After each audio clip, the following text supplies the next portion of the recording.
नमस्कार दोस्तों, stock movers में आपका स्वागत है। दोस्तों, आप हमारे चैनल पे नए हैं तो हमारे चैनल को सब्सक्राइब एंड बेल आइकन को हिट जरूर कर लें।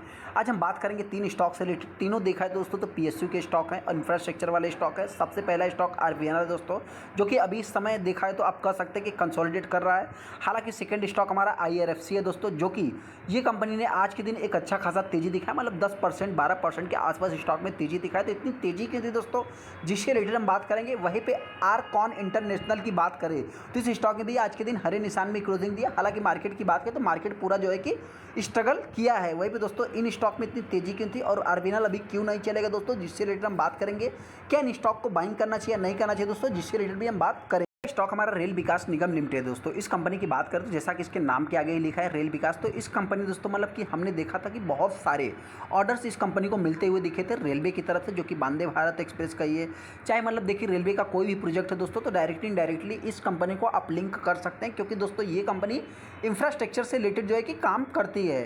हालांकि दोस्तों आप देख भी सकते हैं कि ये कंपनी ने आज के दिन एक फ्लैट कारोबार किया है। वहीं पर अगर कंपनी के एक साल के चार्ट को देखेंगे तो एक साल में कंपनी ने लगभग 300% का रिटर्न बना के दिया। और इस कंपनी की खासियत क्या है दोस्तों कि ये कंपनी एक बार अगर भाग जाती, मतलब तेजी यहाँ पे दिखा दिया तो एक कंसोलिडेट करती है, उसके बाद तेजी, फिर यहाँ पे कंसोलिडेट आने के बाद एक तेजी देखने को मिलती है। हालांकि दोस्तों रिसेंट में हमने देखा था कि गवर्नमेंट ने कुछ स्टेक को लगभग 5% के आसपास, 5% के ऊपर स्टेक को जो है कि सेल किया था वाया ओएफएस के थ्रू दोस्तों। उसके बाद स्टॉक में एक मतलब कि आप कह सकते हैं कि प्रेशर क्रिएट होते हुए दिखा है। ओएफएस कितने पर था दोस्तों, तो बताना चाहते हैं कि 119-20 रुपये के आसपास उन्होंने ओएफएस लेके आए थे। उसके बाद ये कंपनी आप अगर 5 दिन के चार्ट को देखेंगे तो यहाँ पे आप देख भी सकते हैं कि कंपनी जो है कि 120 रुपये के आसपास आई भी थी। हालांकि दोस्तों ये कंपनी से रिलेटेड कुछ ना कुछ न्यूज आए दिन आते रहते हैं। तो जैसा कि आप यहाँ पे देख भी सकते हैं कि अभी कुछ एनालिस्ट जो है कि इस कंपनी में बाइंग या सेलिंग की राय दे रहे हैं। मतलब 52 भी खाई से ये कंपनी 14% डाउन हो गई। तो ऐसे में क्या करना चाहिए, यहाँ पे देखें दोस्तों तो कंपनी को जो है कि आए दिन कुछ ना कुछ ऑर्डर्स भी मिलते रहते हैं। जैसा कि हमने आपसे बताया कि इंफ्रास्ट्रक्चर से रिलेटेड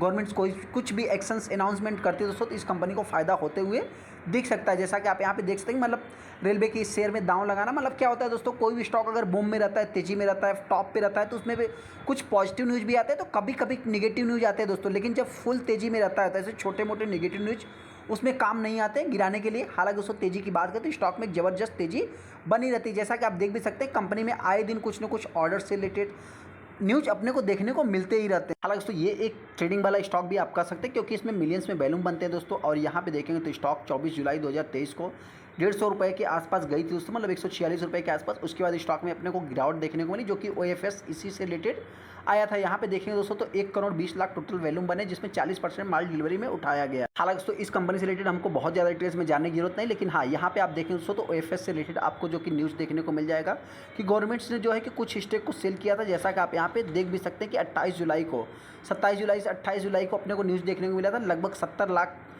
मतलब आप कह सकते हैं कि 7 करोड़ के आसपास, मतलब करोड़ों में मिलियंस में जो है कि शेयर जो कि उन्होंने सेल किया था। 119 रुपये की प्राइस पे जो है कि 70 करोड़ के आसपास आप कर सकते हैं कि उन्होंने शेयर को सेल किया था। हालांकि दोस्तों अगर स्टॉक में गिरावट होती है दोस्तों तो ये कंपनी कहाँ तक गिर सकती है, ऐसा कुछ भी नहीं कहा जा सकता। क्योंकि दोस्तों अगर 5 साल में देखेंगे तो कंपनी ने लगभग 550% का रिटर्न बना के दिया है।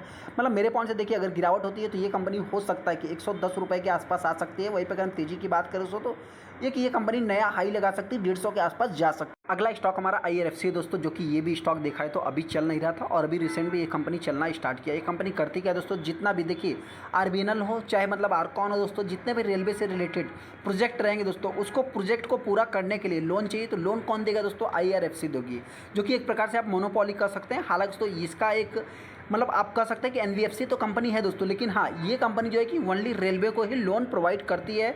और आज के दिन स्टॉक में लगभग 14% के ऊपर जो है कि स्टॉक में तेजी देखने को मिली। अब ऐसा तेजी क्यों था दोस्तों, तो आप यहाँ पे देख सकते हैं कि स्टॉक जो है कि 39 रुपये 70 पैसे पर चलता है। उसके बाद स्टॉक में तेजी, फिर यहाँ पे थोड़ा सा कंसोलिडेट करके आखिरी क्षण तक स्टॉक में तेजी ही देखने को मिली है।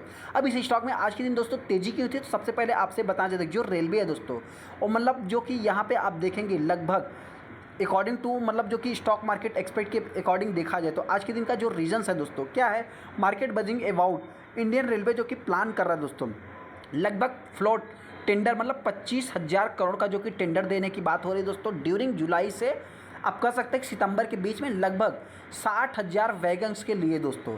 मतलब कहने का अर्थ क्या है दोस्तों कि इसी के कारण आज के दिन स्टॉक में तेजी देखने को मिली। तो ऐसे में बेनिफिट किसको होगा दोस्तों, तो यहाँ पे आप देख सकते हैं कि आरबीएनएल को हो सकता है, आरकॉन को हो सकता है, राइट्स को हो सकता है, वेल को हो सकता है, रेलटेल को हो सकता है। मतलब देखिए, एक इंफ्रास्ट्रक्चर ऐसा सेक्टर है दोस्तों, मतलब देखा जाए तो मतलब एक सेक्टर अगर ग्रो करेगा तो उसमें बहुत सारी कंपनियों को जो है कि फ़ायदा होते हुए दिख सकता है। जैसा कि आप देख भी सकते हो दोस्तों कि आज के दिन जो है कि स्टॉक में मतलब एक ज़बरदस्त आप कह सकते हैं कि यहाँ पे आईआरएफसी जो कि 12% का स्टॉक ने फ्रेश 52 वीक हाई लगाया, जो कि times of book profit booking की बात हो रही है, अपसाइड पोटेंशियल।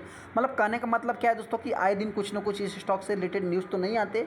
फिलहाल की बात करें तो कंपनी अभी तेजी में है दोस्तों, तो हो सकता है कि आने वाले समय में इस स्टॉक से रिलेटेड न्यूज़ देखने को मिल सकते हैं। हालांकि तो अगर हम कंपनी के परफॉर्मेंस की बात करें तो कंपनी का परफॉर्मेंस इतना कुछ खास देखने को मिल नहीं रहा है, जैसा कि आप यहाँ पे देख भी सकते हैं।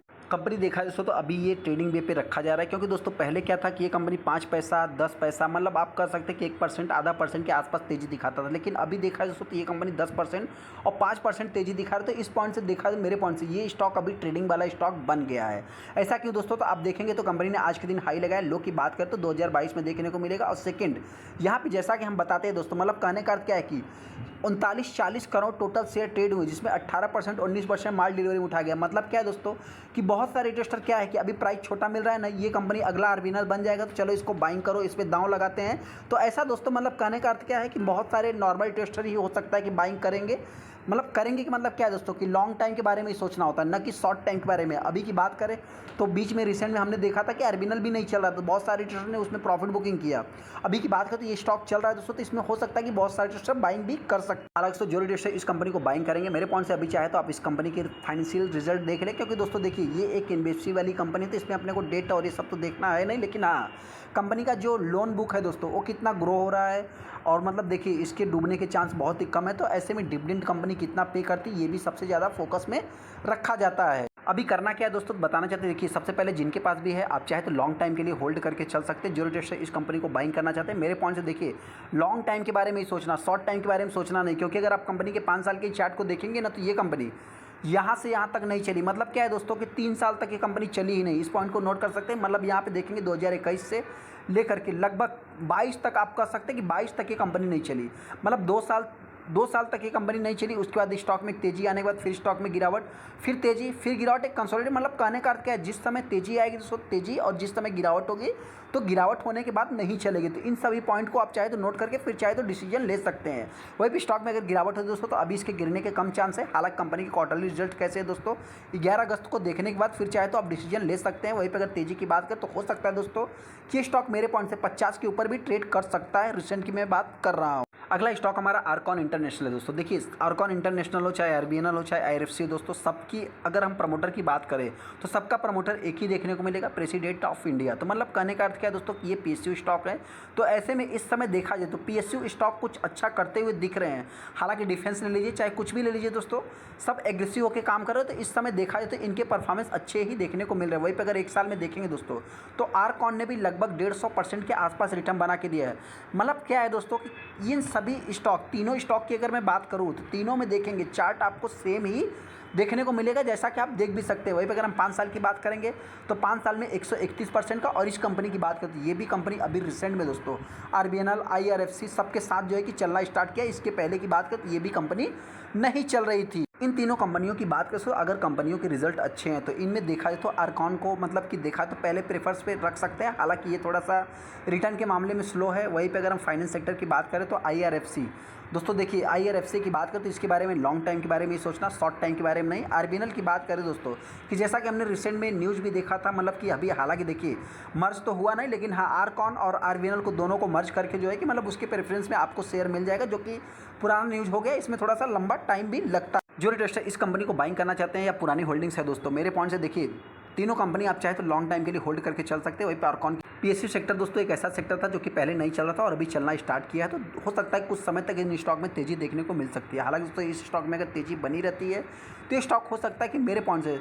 120 से 130 रुपये के आसपास जा सकता है। हालांकि देखिए ये मार्केट है, ये स्टॉक 150 रुपये के ऊपर भी जा सकता है। वहीं पे गिरावट होती है दोस्तों तो ये स्टॉक हो सकता है कि 80 रुपये के आसपास आ सकता है। चलिए दोस्तों वीडियो चलो, वीडियो को लाइक कर दो, चैनल को सब्सक्राइब कर लें। थैंक यू दोस्तों।